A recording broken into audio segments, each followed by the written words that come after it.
Daduhi hmangaih Fingerstyle lesson Part-2 chuan a chorus big kha perdan kan zir ho lenga chuan Part-2 an kha kasiam to a Part-2 kha a perdan len lotan a intro le a verse perdan kha ka soifia khata khan description a hian Part-2 link ka da in lo en MIZO nia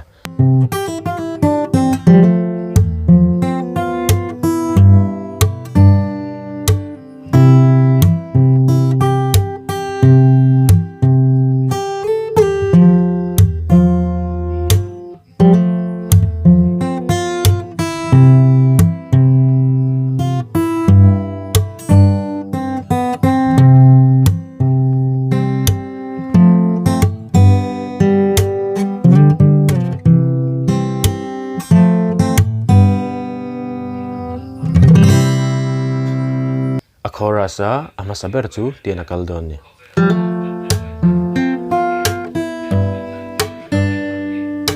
tikhana kala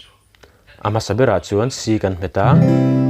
a hrui chung pani kan mena kuzung u le kuzung lai kha step khating kan down anga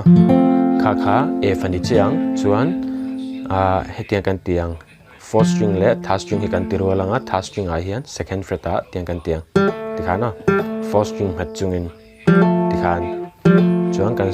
kan slip lenga fourth string kan met leng tikhana tikhan chuan second string first fret first string first fret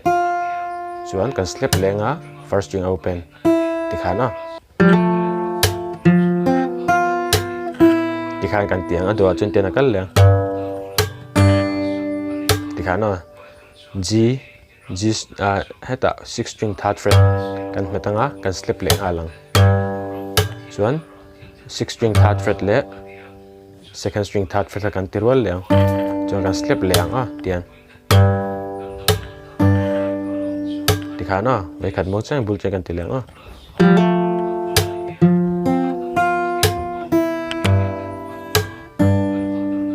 tikhana kalang adot le chun tena kal leng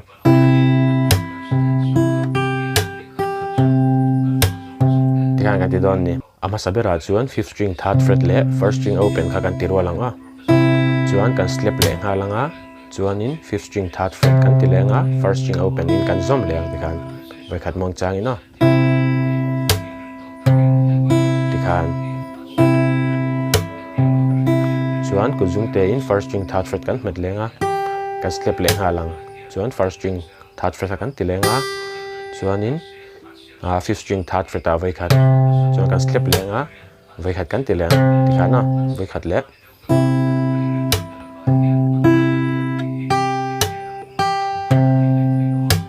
tikhan a speed pa ngai chuan tikhana chuan a do chun ten kal leng tikhan ama sabera chuan in first string third fret chang fifth fret a kan slide tang chuan fifth fret chang khan third string a kan net lenga chuan in fourth string third fret kan met leng chuan kan slip leng halanga chuan fourth string third fret le first string first fret kha kan tirwal leng kan slip leng halang tikhan abul changin kan thiam chin kha kan ti le chinanga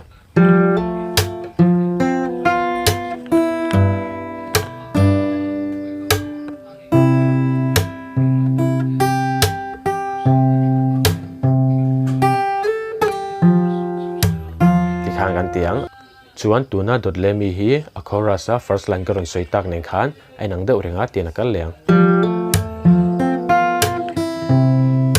tikhana masabera chuan hammer on f a hammer on ang chia khan kan slip le a fourth string second string first fret first string first fret slip le a first string open tai chuan g a lut to lovin c a kan lutang c fifth string third fret kan metanga kan beng leng halanga chuan fifth string third fret kan ti leng tikhana vai khat mong changin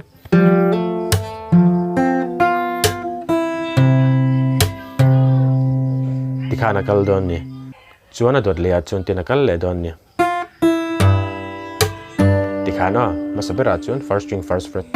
first string open sixth string third fret kan slip leng chuan sixth string third fret le second string third fret kan tirwal leng khan no hela jan kan tinon leng no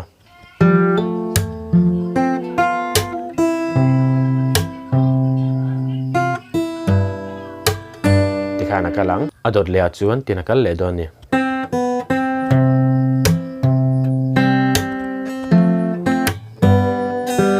tikhan no masabera chuan second string first fret second string open second string first fret chuan fifth string third fret vai khat kan slap leng halanga fifth string third fret kha vai khat kan tila chuanin c kan metanga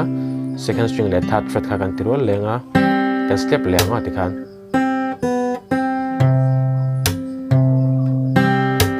chuanin f te noi che kha chuanin fourth string le third string kan tirol lenga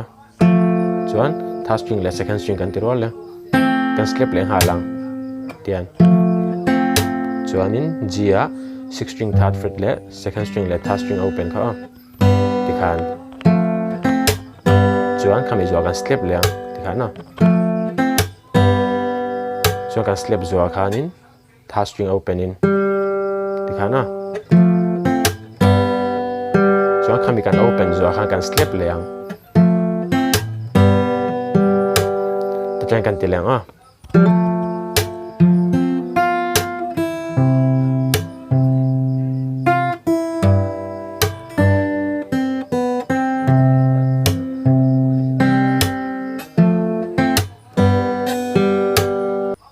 chuan a to bera chuan tian akal leang hei hi a intro a second line kha ni tian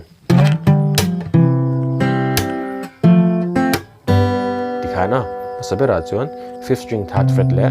fourth string third fret kha kan tirwalanga fifth fret a kan slide ang fifth fret a khan vai khat kan tilenga chuan kan letanga kan third fret a kan letanga kan tirwal kha kan slap nga langa tikhan chuanin hei C kan meta fifth string le fourth fret kha kan tirwala fourth string kha tikhan chuan C kan metanga second string le third string kha kan tirwal leng kan slap ang chuan fourth F a kan lut lenga fourth string le third string kan tirwal leng chuan second string le third string kan tirwal lenga kan slap anga chuan angai bokin sixth string third fret le first string le kati second string le third string kan tirwal leng tikhan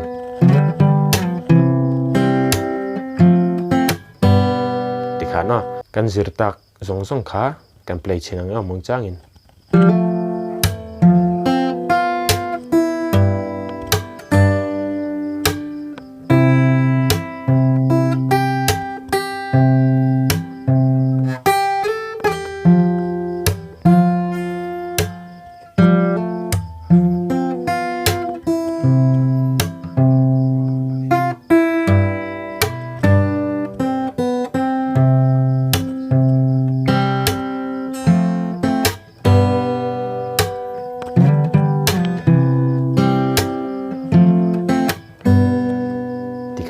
Part-2 le Part-2 lo envek ula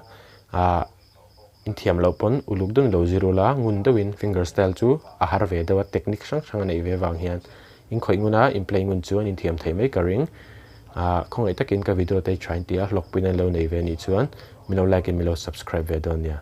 guitar lesson le peka kan in hula cheu don nia